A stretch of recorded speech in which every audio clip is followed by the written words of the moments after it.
ফেরাউন বলে, আসিয়া এত কষ্ট দে, তুমি তো ভয় পাও না, তোমার কি কষ্ট লাগে না? এখনো সময় আছে, তুমি আমারে খালি কানে কানে কও আল্লাহ, তাহলে তোমারে আমি ভালো ডাক্তার দেখায়া সুস্থ করব। হযরত আসিয়া বলে, জালেম রে, তোর লগে আমার কিসের প্রেম? তোর চাইতে শত শত কোটি গুণ প্রেম আমার আসমানের মনে আল্লাহর লগে। তোর মতো এমন জালেমের সাথী 1000 বার আমি আগুনে জ্বলতে রাজি আছি, 1000 বার আমি শুলিতে চড়তে রাজি আছি, জীবন দিব তো ঈমান দিব না। সুবহানাল্লাহ। আগের কালের মুমিনের গোলামি এমন ছিল, আর এখনকারের মুমিনের গোলামি, নামাজ তো পড়েই না, যারা নামাজ পড়ে তাদের সমালোচনা করে। আওয়াজ করে জোরে বলি নাউজুবিল্লাহ, আরো জোরে আওয়াজ করে জোরে বলি নাউজুবিল্লাহ। আগের কাল জামানায় কোরআনের তেলাওয়াত শুনলে মুমিনের ঈমানের স্পিরিট বাড়তো। এখনকার জামানা ডিজিটাল জামানা আইসা শুনলাম যে কোরআনের তেলাওয়াত যদি একটু আওয়াজ বেশি শুনে হের মাথা গরম হয়ে যায়। আর বাড়ির পাশে বিয়ার অনুষ্ঠান দেখছি এমন জোরে লাগাইছে, 2-3 গ্রামের মানুষ ঘুমাইতে পারে না, এরপরও হের কাছে এটা ভাল লাগে। আওয়াজ করে কোন নাউজুবিল্লাহ। শয়তানি ভাল লাগে আর কোরআনের আওয়াজ শুনলে এর খারাপ লাগে। আচ্ছা বলেন তো, হয় কি মুসলমানের কাতারে আছে না নাই? আরো জোরে বলেন, আছে না নাই? 17 কোটি মুসলমানের দেশে তুমি নির্বাচনে দাঁড়াইবা, ভোটের লাগা তুমি যাও হিন্দুর পূজায় গিয়া বক্তৃতা দাও। আওয়াজ করে জোরে কোন ঠিক কিনা? তুমি বলো, এই বাটপার কোথাকার মুনাফিকে, তুমি বলো পূজা রোজা সমান। আওয়াজ করে কোন নাউজুবিল্লাহ। তুই বেটা মুসলমানের সন্তান না? তোর রক্তের ভিতরে আবু জাহেলের রক্তের ছিটা আছে। আওয়াজ করে জোরে কোন ঠিক কিনা? তোর রক্তের ভিতরে হামানের রক্তের ছিটা আছে, তোর রক্তের ভিতরে ফেরাউনের রক্তের ছিটা আছে, তোর রক্তের ভিতরে কারুনের রক্তের ছিটা আছে। তুই মুসলমানের সন্তান হইয়া কেমন কস পূজা আর রোজা সমান? আওয়াজ করে কর নাউজুবিল্লাহ। তোর মতো এমন থুতুমেরা বাংলার 17 কোটি মুসলমানের থুতুমেরা যদি ফেলায়, তাহলে তুই বাঁচতে বাঁচতে আটলান্টিক মহাসাগরে যাবি। আওয়াজ করে জোরে কোন ঠিক কিনা? আরে বেটা, তুই তো একটা পাগল। বুটের লেগে তুই হিন্দুর হাত পাও টিপস। রাসূল বলছে, আলমার উমামান আহাব্বা, যার সাথে যার মুহাব্বত তার সাথে তার কিয়ামত। মুনাফিক তারা যারা মুসলমানদের কয় তগলগে আছি, হিন্দুরও কয় তগলগে আছি। আল্লাহ কয় কাফেরের হিসাব আছে, কাফেরের হিসাব আছে, ইহুদির হিসাব আছে, মুসলমানের হিসাব আছে, কিন্তু মুনাফিকের হিসাব নাই। ইন্নাল মুনাফিকিনা ফিদ-দারকিল আসফালি মিনান নার। মুনাফিক মরবে আর ডাইরেক্ট জাহান্নামে ঢুকবে। নাউজুবিল্লাহ। তুমি তো এমন মুসলমান যে তুমি হিন্দুর পূজায় যাও, তুমি তো এমন মুসলমান হিন্দু করে দুর্গা পূজা, তুমি করো মাজার পূজা। যত মা আছে হিন্দুরা নিয়ে নিছে, আর যত বাবা আছে তুমি মগাদিকা তোমার কাছে দিয়া দিছে। আওয়াজ করে জোরে বলেন ঠিক কিনা? কোনদিন তো মসজিদে দেখি নাই জুমার দিন একটা হিন্দু হয়েছে, কোনদিন তো রমজান মাসে দেখি নাই ইফতারির পার্টিতে একটা হিন্দু ইফতারি করে নাই। কোনদিন তো বরকিদের ঈদুল আজহার নামাজে কোনো হিন্দুরে আসতে দেখি নাই। কোনদিন তো ঈদুল ফিতরের ভিতরে কোনো হিন্দু আসতে দেখি নাই। কোনদিন তো জানাজার নামাজ পড়ার জন্য কোনো হিন্দু আসে নাই। তুমি তো এমন মুসলমান হিন্দুর চাইতো নিকৃষ্ট। আওয়াজ করে জোরে কোন ঠিক কিনা? উলাইকা কাল আনআম বাল হুম আদল, উলাইকা হুমুল গাফিলুন। আল্লাহ কয় এগুলা যেগুলা মুসলমান দাবি করে কিন্তু হিন্দুর কাজ করে, হিন্দুর লগে গিয়ে আপোষ করে, এগুলা মুসলমান নয়, এগুলা কুত্তার চাইতে নিকৃষ্ট। সুরের চাইতে নিকৃষ্ট। যদিও মুসলমানের ব্যানার আছে বালহুম আদল, উলাইকা হুমুল গাফিলুন, এই সবগুলা পথভ্রষ্ট। আওয়াজ করে জোরে কোন ঠিক কিনা? আরে তোমার কি গায়ে বাজে না? 18 কোটি মুসলমানের দেশ, হিন্দুর ছেলে ভার্সিটিতে পড়ে, সে কয় কোরআন আমার কাছে ভাল লাগে না, কোরআনের পৃষ্ঠা ছিঁড়ে ছিঁড়ে মাটিতে ফেলায়। 17-18 কোটি মুসলমানের দেশ, হিন্দুর ছেলে কোরআনকে অবমাননা করলো, হিন্দুর ছেলে কোরআনের পৃষ্ঠা ছিঁড়ল, তারপরও তোমার দিলের ঈমান জাগে না। আরে তুমি না সেই নবীর উম্মত যে নবীর ব্যাপারে আল্লাহ তাআলা ঘোষণা দিয়েছে মুহাম্মাদুর রাসূলুল্লাহ ওয়াল্লাযীনা মাহু আশিদ্দাউ আলাল কুফার। তুমি না ওই নবীর উম্মত যে নবীর কথা আল্লাহ বলছে মুহাম্মদ সাল্লাল্লাহু আলাইহি ওয়াসাল্লাম শ্রেষ্ঠ নবী, তার আখলাক কেমন? ওয়া ইন্নাকা লাআলা খুলুকিন আযীম, তার উত্তম চরিত্র, তার সঙ্গী সাথী যারা তারা কেমন চরিত্রের, তারা কাফেরের ব্যাপারে কঠোর, মুসলমানের ব্যাপারে সদয়। কেউ যদি কোরআনের বিরোধিতা করে মুমিন জান দিয়া দিবে, তারপরও তার কাছ থেকে পিছপা হবে না। আল্লাহু আকবার। यादू में तेरे सबको बुला दो, कोई न मुझको याद रखे, सब खुशियों को आग जला दो, खाने दिल आबाद रखे, अब तू रखे बस तादम आखिर, अब तू रहे बस तादम आखिर, बिरद जुबा आए मेरे इला ला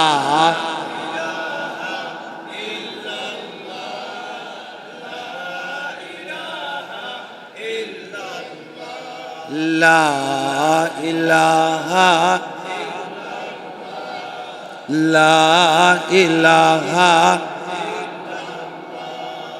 আসিয়ায়ে বলে এক আল্লাহ, আসিয়ায়ে বলে এক আল্লাহ, ফেরাউন বলে 12 জ্বালা, আসিয়ায়ে বলে এক আল্লাহ, ফেরাউন বলে 12 জ্বালা। আল্লাহ বলেন জিবরাইল খুলে দাও জান্নাতের তালা, লা লা ইলাহা ইল্লাল্লাহ, লা ইলাহা। জবান খুলে আওয়াজ করে রবকে ডাকেন, লা লা লা ইলাহা ইল্লাল্লাহ মুহাম্মাদুর রাসূলুল্লাহ সাল্লাল্লাহু আলাইহি ওয়াসাল্লাম। আল্লাহ জাল্লা শানুহুর দরবারে আজিম শুকুর যে গাফফার মালিক আমাদের সকলকে অত্যন্ত দয়া করে মায়া করে ভালোবেসে জমার দিন, গরিবের হজের দিন যে ঘোষণা মুহাম্মাদুর রাসূলুল্লাহ সাল্লাল্লাহু আলাইহি ওয়াসাল্লাম করেছেন, এই জমার দিনে, হজের দিনে দুনিয়ার জমিনের মধ্য থেকে সর্বোত্তম জায়গা রবের ঘর, যে ঘরকে আল্লাহ তাআলা নিজের ঘর বইলা ঘোষণা করছে। জোরে কোন সুবহানাল্লাহ।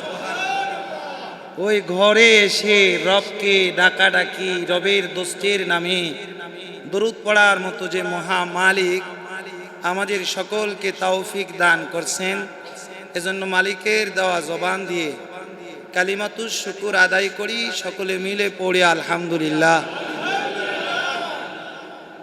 সূরা বনি ইসরাইল থেকে 21 নম্বর আয়াতে কারিমা আপনাদের সামনে তেলাওয়াত করেছি। বুখারী ও মুসলিম শরীফের একটি হাদিসের অংশ আপনাদের সামনে পেশ করেছি। আওয়াজ আর ওয়াজ নয়, আওয়াজ আর ওয়াজ নয়, আমলের নিয়তে কিছু ইমানি মুজাকারা করব, যে মুজাকারা আল্লাহ তাআলা সর্বপ্রথম আমাকে আমল করার মতো তৌফিক দান করে। যারা আপনারা শুনতেছেন, আল্লাহ তাআলা যেন আপনাদের সকলকেও আমল করার মতো তৌফিক দান করে। সকলে বলে আমিন। এই আয়াতের ভিতর আল্লাহ তাআলা দুইটা কথা বলছে। কয়টা কথা? এই দুইটা কথা 1 মাস আলোচনা চলছে। কয় মাস? 1 নম্বর কথা, কথাগুলা বললে 2 মিনিটে শেষ। কয় মিনিটে শেষ? কিন্তু আমরা রাবেতার মুরাবাতা করব, তাকরার করব। 1 নম্বর কথা, আল্লাহ তাআলা আপনারে আমারে কইছে রবের গোলামি করার জন্য। কি করার জন্য? কি করার জন্য? রবের গোলামি করার জন্য। আল্লাহ তাআলা বলেন, দুটা কাজ যারা করবা তাদের দুনিয়ার ইজ্জত আমি বাড়ায় দিমু। সুবহানাল্লাহ। দুনিয়াতে তোমার ইজ্জত আমি বাড়ায় দিমু, কবরে আবাদুল আবাদ জান্নাতের মালিক বানায় দিমু। 1 নম্বর কথা হলো, আল্লাহ কয় গোলামি করবি আমার। গোলামি করবি কার? আমরা কার গোলাম? আরো আসতে কোন কার গোলাম? আমাদের মহা মালিককে। আকাদা রাব্বুকা আল্লাহ তা'বুদু। আল্লাহ কয় গোলামি করবি আমার। গোলামি যদি করস তাহলে দুনিয়ায় তোর মুসিবত আসবে। কারণ আমি মাঝে মধ্যে মুসিবত দিয়া দিয়া পরীক্ষা করি। ওই মুসিবতের ভিতরে যদি সবুর ধারণ করস তাহলে দুনিয়ার মুসিবত থেকে আমি মুক্তি দিব, আর কবরে আবাদুল আবাদ জান্নাত দান করব। মুসিবতটা কি শুধু আমাদের জন্য? কয় না,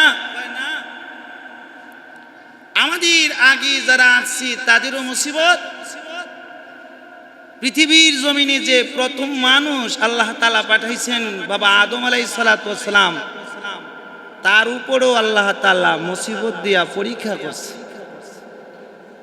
জান্নাত থেকে বাহির করে দিছে, জমিনে পাঠাইছে, বিবি আর স্ত্রীরে একসাথ থেকে আলাদা করে দিছে। 950 বছর, কেউ বলে 350 বছর, কেউ বলে 950 বছর। তাফসীরের কিতাবে অনেক প্রকারের মতানক্য আছে। যাই লম্বা সময় কাদার পরে আল্লাহ তাআলা দুইজনকে এক করে দিছে। সুবহানাল্লাহ। কার উসিলায়? মুহাম্মাদুর রাসূলুল্লাহ সাল্লাল্লাহু আলাইহি ওয়াসাল্লাম। শুধু কি বাবা আদম কয় না, যত নবী দুনিয়ার জমিনে আসছে সবাইকে আল্লাহ তাআলা মুসিবত দিয়েছি পরীক্ষা করার জন্য। কারণ নবীরা হলো মাসুম, তাদের জিন্দেগিতে কোনো গুনাহ নাই। কাউকে মাছের পেটে যাইতে হইছে, কাউকে পোকার খাদ্য হইতে হইছে, কাউকে আগুনের মধ্যে ফালানো হয়েছে, কেউ নিজের এলাকা ত্যাগ করছে। যারে না বানাইলে আসমান বানাইতো না, জমিন বানাইতো না, যারে না বানাইলে চাঁদ বানাইতো না, সূর্য বানাইতো না। ওই নবীও হিজরত করে মক্কা থেকে রাতের গভীরে মদিনায় চলে গেছে। সুবহানাল্লাহ। মুসিবত, পরীক্ষা। যার যত বড় পরীক্ষা তার তত বড় পুরস্কার। আল্লাহু আকবার। শুধু কি নবীদের পরীক্ষা করছে? কয় না, নবীদের উপরে যারা ঈমান আছে, নবীদের কথা শুনে আল্লাহর উপরে, তাদেরকেও আল্লাহ তাআলা পরীক্ষা করছে। যেমন কালিমুল্লাহ জমানার কথা, কালিমুল্লাহকে মায়ের স্নেহ দিয়া পালছে হযরত আসিয়া। কার করে কালিমুল্লাহ বড় হয়েছে জানেননি? ইসলামের সবচাইতে বড় দুশমন, যে কালিমুল্লাহরে মারার জন্য বনি ইসরাইলের হাজার হাজার ছোট ছোট মাসুম বাচ্চাকে জবাই করে মারছে। আল্লাহ মারলে কি বউ, তুই মারবি কিন্তু তোর ঘরে আমি কালিমুল্লাহরে বড় করব। সুবহানাল্লাহ, আস্তে কম সুবহানাল্লাহ। মিয়া পুরা সপ্তাহ তো সুবহানাল্লাহ কোয়ার সুযোগ পান না, ব্যস্ত। পুরা সপ্তাহটা আমি জমায় ক্যাপচার করে দিই। বালা না খারাপ? আরো আস্তে কোন, বালা না খারাপ? ওই কালিমুল্লাহর উপরে ঈমান আনছে হযরত আসিয়া। শুধু আসিয়া ঈমান আনি নাই, ফেরাউনের একজন মন্ত্রীর বিবি ঈমান আনছে। রাতের বেলা পলায়া পলায়া রবের গোলামি করে। হায় হায়, একদিন ফেরাউন দেখতেছি আসিয়া চিরুনি হাতে নিছে, কয় বিসমিল্লাহ, সুবহানাল্লাহ। মাথার চুল আশ্রাইছে, কয় আলহামদুলিল্লাহ, আল্লাহু আকবার। ফেরাউনের মন্ত্রীর বিবি রবের জিকির করে, আল্লাহ আল্লাহ আল্লাহ আল্লাহ আল্লাহ, লা ইলাহা ইল্লাল্লাহ, লা ইলাহা ইল্লাল্লাহ, লা ইলাহা ইল্লাল্লাহ। ফেরাউন কয়, কিরে আমার বিবি বিসমিল্লাহ কয়, আলহামদুলিল্লাহ কয়। ওই মন্ত্রী বলে, ও ফেরাউন, আমার বিবিও তো আল্লাহ আল্লাহ জিকির করে। ফেরাউন কয়, তাহলে তোর বিবি আর আমার বিবির সাজা দেওয়ার দরকার। ফেরাউনের সামনে মন্ত্রীর বিবি আর তার একটা ছোট মাসুম বাচ্চা। তাফসীরের কিতাবে আছে, বাচ্চার মাকে হাজির করছে। ফেরাউন নিজের বিবি হযরত আসিয়ারে হাজির করছে। ফেরাউন মন্ত্রীর বিবিরে বলে, কি গো, তোমারে তো ভালো জানতাম, তুমি কেমনে মুসলমান হইলা? হযরত আসিয়ারে বলে, আসিয়া তোমারে কি না দিছি? যা চাও তাই দিলাম, তোমার মন মর্জি মতো আমি চলি। তাহলে তুমি আমারে খোদা মানো না, মুসার খোদারে মানো? এটা তো হয় না। হযরত আসিয়া বলে, ফেরাউন তুমি তো খোদা না, তুমি মাখলুক।